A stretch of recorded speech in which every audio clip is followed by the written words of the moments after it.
Shalom Bapak Ibu Saudara, mari kita ngomongin firman Tuhan. Sebelumnya mari kita berdoa. Tuhan, kami akan ngobrol tentang firman-Mu. Bimbing kami ya Roh Kudus, agar kami bukan saja ngobrol tentang firman-Mu, tetapi kami menjadi pelaku yang setia. Dalam nama Yesus, firman yang hidup, kami berdoa. Amin. Hari ini kita ngopi dari Yesaya 53 ayat 6. Kita sekalian sesat seperti domba, masing-masing kita mengambil jalannya sendiri, tetapi Tuhan telah menimpakan kepadanya kejahatan kita sekalian.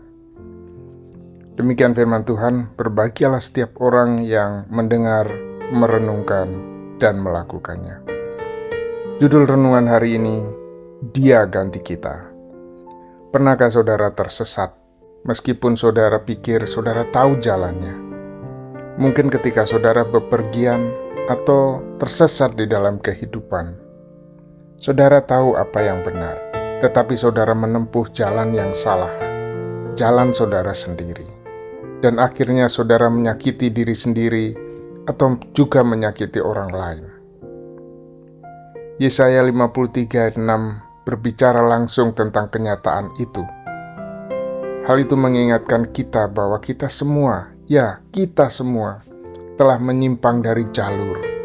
Namun kabar baik di dalam Injil adalah Tuhan tidak membiarkan kita tersesat. Dia mengutus Yesus untuk menemukan kita dan menggantikan tempat kita. Yesaya 53 adalah salah satu pasal yang paling kuat dan profetik dalam Perjanjian Lama. Ayat ini menggambarkan hamba yang menderita, gambaran Yesus ratusan tahun sebelum Ia datang. Ayat ini, yaitu ayat 6, merangkum masalah manusia dan solusi Tuhan dalam satu kalimat. Kita semua telah tersesat, Yesus dihukum, dan melalui itu kita dibawa kembali kepada Allah. Beberapa hal utama yang dapat kita pelajari dari bagian firman Tuhan ini. Yang pertama adalah kita semua bersalah. Dikatakan di situ, kita semua seperti domba-domba telah tersesat. Yesaya tidak mengatakan sebagian dari kita. Ia mengatakan semua, tidak seorang pun yang terkecuali. Seperti domba, hewan yang sederhana dan suka mengembara, kita semua telah membuat pilihan yang egois dan menempuh jalan kita sendiri. Dosa bukan hanya melanggar aturan, dosa menjauhkan kita dari gembala yang mengasihi kita. Yang kedua, kita semua memilih jalan kita sendiri. Dikatakan oleh firman Tuhan, masing-masing dari kita telah mengambil jalannya sendiri. Itu bersifat pribadi. Kita masing-masing telah membuat keputusan itu, membuat pilihan kita sendiri. Kita tidak hanya hanyut, kita berbalik. Kita memutuskan untuk menjalani hidup dengan cara kita sendiri, bukan cara Tuhan. Itulah sebabnya kita membutuhkan lebih dari sekedar menolong diri sendiri. Kita membutuhkan seorang juru selamat. Dan yang ketiga, Yesus menggantikan kita. Dikatakan firman Tuhan, dan Tuhan telah menimpakan kepadanya kejahatan kita sekalian. Allah meletakkan beban dosa kita, bukan kepada kita, tetapi pada Yesus. Dia menanggung kesalahan hukuman dan penghakiman yang seharusnya kita terima. Itulah kasih karunia. Kita menjauh, Dia turun tangan, kita bersalah, Dia menggantikan tempat kita.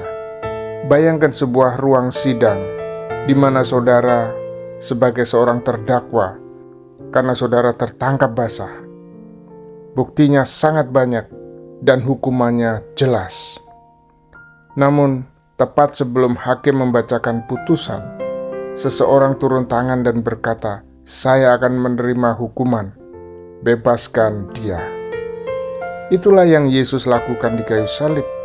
Dia tidak hanya mengampuni kita, Dia menggantikan tempat kita. Jadi saudaraku, Bagaimana seharusnya kita hidup menanggapi kenyataan ini? Saudaraku, berhentilah berpura-pura bahwa saudara tidak tersesat tanpa Tuhan. Akuilah kebutuhan saudara akan kasih karunia Tuhan. Bersyukurlah kepadanya setiap hari karena telah menggantikan tempat saudara. Jangan anggap salib itu hanya hal yang biasa-biasa saja. Ikutilah Sang Gembala, jangan mengembara. Berjalanlah dekat dengan Dia tiap-tiap hari. Bagikanlah kabar baik ini bahwa Yesus telah menggantikan tempat kita.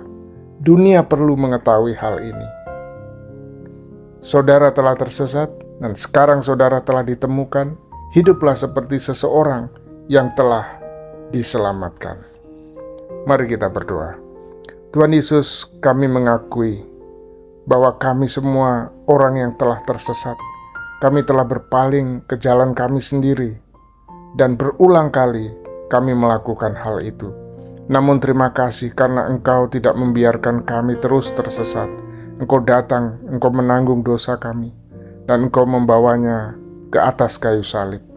Terima kasih telah menggantikan tempat kami.